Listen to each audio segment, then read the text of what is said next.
Hello, Gooners. Welcome back to the Gunners' Den, your home for all things Arsenal. And today we will be taking a look at the North London derby just played in Hong Kong at the Kai Tak Stadium.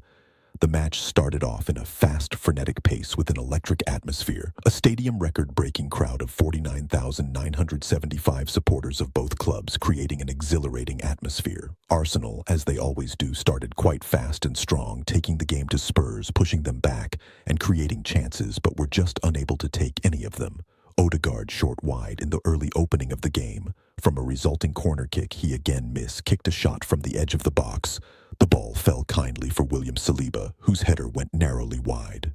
Kai Havertz lost his footing when put clean through goal and the chance went begging. Tottenham slowly grew into the game and started creating some half chances when they went forward. Mohamed Kudus was a constant threat on the left-hand side, keeping Miles Lewis-Skelly on his toes all through the game.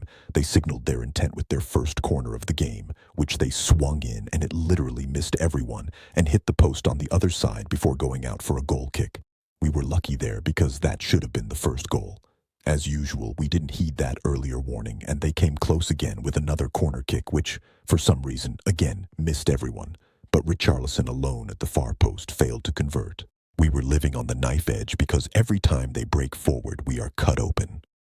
David Raya had some moment earlier on, too, especially in the middle of the first half. Yes, Spurs hit the woodwork 3 times.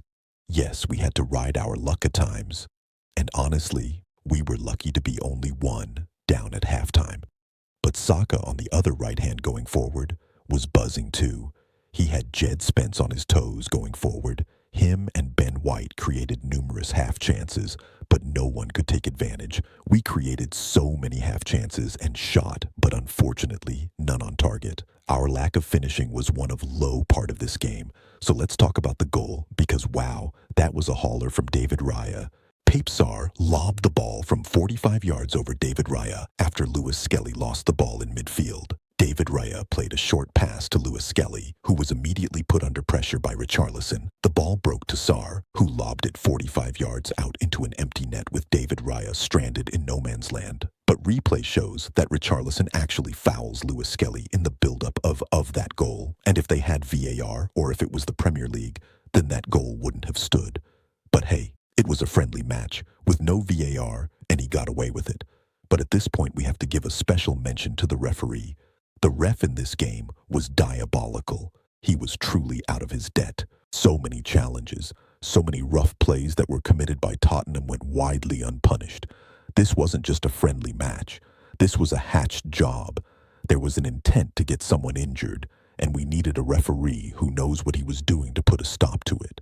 But this ref was completely out of his depth. He allowed the rough play to continue without booking any of their players. The second half was all Arsenal. We came out with renewed purposes.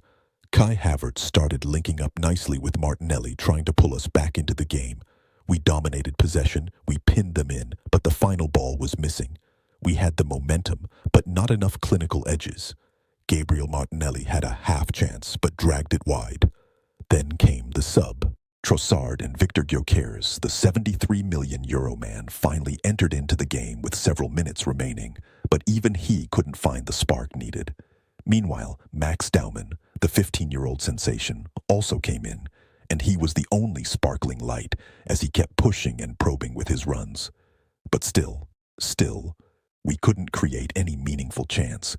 It's also important to note that Saka left the game injured after getting kicked right, left the center by Bentancur, and also Trossard, who only came in the second half, had to leave few minutes after coming in because he was also roughly punished by those uncompromising Tottenham defenders who were literally out for blood.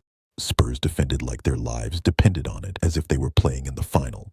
They set up deep blocks, putting bodies behind the ball when they had to clear their line, and as if the result wasn't bad enough, Leandro Trossard came off injured late in the second half. No confirmation yet on the severity, but with the season around the corner, that's a huge concern. He's been one of our brightest sparks this preseason, and losing him now would be a big blow. Add that to Calafiori injury and also potential Saka injury too. This match was a huge blow for the entire team. Remember, the likes of Gabriel and Timber haven't really kicked a ball in this preseason tour as they are still recovering from various injuries. Add that to Gabriel Jesus, another long-term injury prospect who's also rehabilitating. We really don't need any more injuries before the start of the season. Also, the lack of form shown by Gabriel Martinelli in this preseason games have got most Arsenal fans worried. There's been call for an upgrade in that position, and his output over the past few games has greatly elevated such voices. Despite playing only a cameo role throughout the tour, Rice Nelson had more meaningful impact in games than Gabriel Martinelli ever had despite playing majority of the game.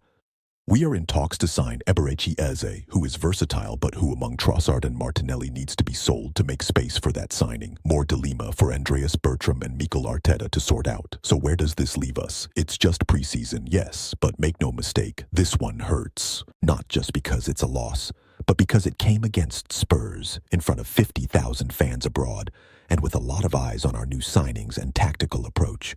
Thomas Frank, in his first big game in charge of Tottenham, walks away with a win. Mikel Arteta and Arsenal, a reality check. We dominated large parts of the game, but the final third lacked sharpness, and defensive lapses still plague us. But hey, it's preseason, not panic season. We now return to London, regroup, and prepare for what's going to be a massive campaign. Let me know in the comments. Was Sarr's goal legit? Should we sell Martinelli to make space for the signing of Eberechi Eze? Are you worried about the lack of goals in preseason?